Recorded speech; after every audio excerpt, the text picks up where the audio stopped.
Greetings everybody from my 2014 GLK250 Bluetec. I wanted to do a video. I've done some digging into the maintenance history of this car and what's been done, what it's needed, and what I plan on doing, and a couple things I've noticed about it. So as you can see, it has 144,000 miles on it.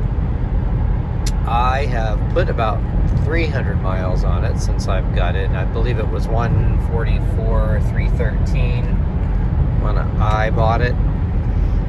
So I got all the service history from the second owner, and I'm working on trying to get the service history from the dealer from the first owner. I actually found the first owner's name, and I reached out to see if they'd be willing to have the dealer send me the entire service history from the first owner.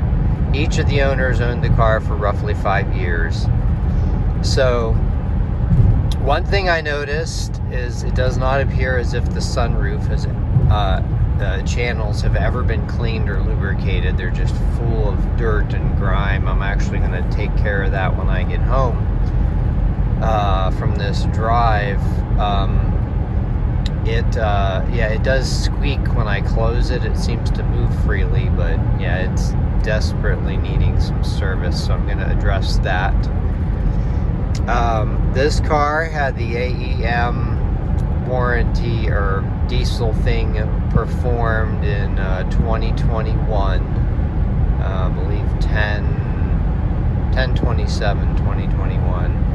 So it's got 2 years and 2 months of warranty on pretty much everything in the diesel emissions system, and probably more miles than I will drive. I think that was done at 119,000 miles. So interestingly enough, I've done some research on the forums, and there's one component that for whatever reason is actually not covered by the warranty, and I believe it's a combination unit for the diesel exhaust fluid heater and level sensor. That failed in 2021 and was replaced at a cost of about $2,000 by the prior owner. So that's the one thing that I noticed that I would have had to deal with had it not already been dealt with. So good for a while on that. Everything else is covered. It's a pretty extensive warranty. I mean, it even covers like fuel injectors and the turbocharger, possibly plural turbochargers. As we're driving, I'm going to swing by this Dodge dealership and see if they've ever gotten another Hornet. Obviously, I decided not to get a Hornet, at least not now, because I got this. But anyway, you know, other than that, it really doesn't seem... Oh, they got a Ram TRX. It really doesn't seem like it's had much go wrong with it. There was one failure that was covered under the AEM warranty, and that was the diesel exhaust fluid injector nozzle. I think that would have been, I don't know, $1,000 repair, something like that. You know, it is something, the how pricey some of the repairs are for these diesel cars. So that's another reason this was kind of a no-brainer for what I paid for it, coming with that warranty. Now, another thing that I noticed, I'm still trying to see if it was done twice. I did talk to the original servicing dealer. It's hard to get information out of a dealer, but I did find out that the first dealer changed the transmission oil and filter at about 36,000 miles. And I don't believe it's ever been done since then. So what we're looking at 110,000 miles on the transmission oil. Now that being said, it shifts basically like it did when they were new. For those who haven't seen my other videos, I actually owned 2 of these brand new, so it was kind of interesting to own one now that's 10 years old with this many miles on it, to see what kind of things happen to it.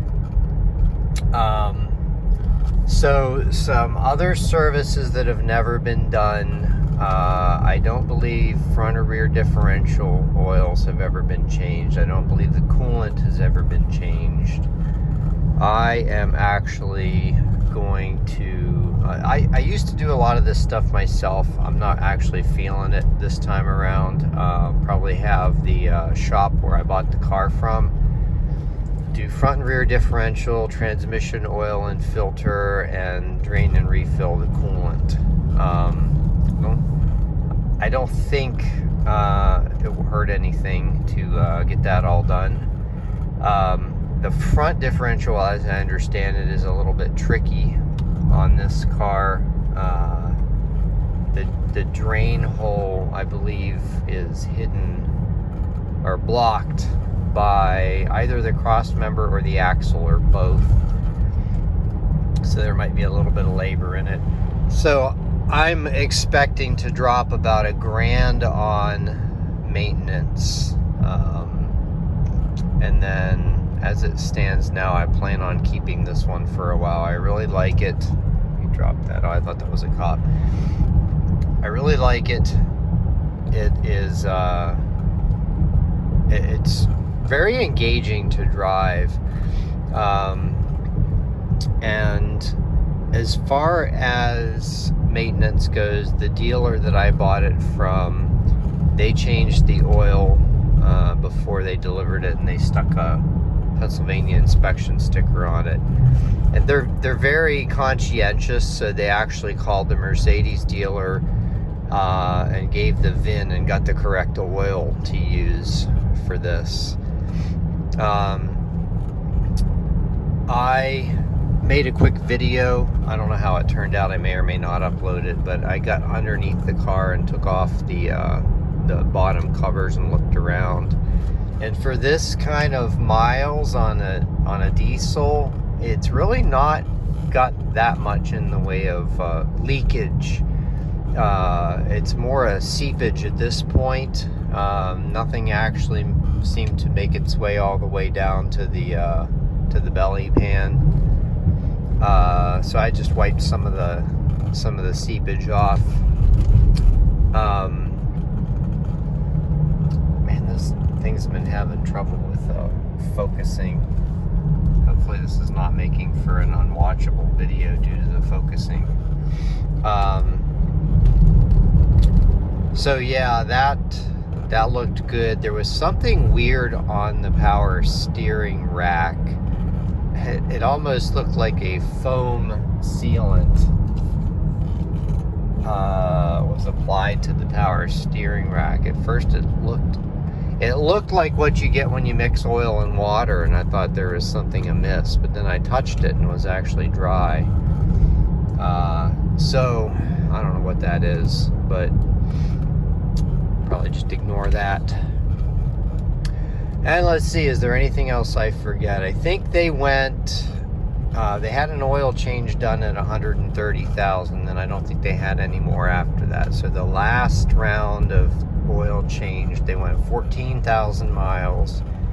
I popped the cap, the filler cap, and looked down in there, and it looks good. There's no sludge or anything. Looks nice and clean down in there, so I think we're good. And all the other oil changes appear to have been done approximately every 10,000 miles, give or take, which I think is perfectly fine. This modern diesel oil and a modern diesel engine, it does 10,000 miles just fine. And from the miles on the car. I'm guessing it was a little bit more on the highway side. It's not really high miles for the year. I guess they say, you know, 15,000 miles a year is average, but I'm guessing there was definitely some highway miles in there to hit 144,000 after 10 years or so. So that is basically the summary of the service history on this car. I'm trying to remember. They replaced headlights a few times. I don't know if the headlights in this thing dim or whatever. Tires a few times. I know at least once they did brakes and rotors. I think the brakes and rotors have like 30,000 miles on them. So pretty good there. I'd say the tires right now are probably 50%, something like that. And I don't know if this has a way to tell the level of the DEF. I can't tell if that's focusing. Again, apologies if the video is blurry. I don't know how to tell the level of the DEF. I don't know if there's a display or if I just have to wait until it warns me.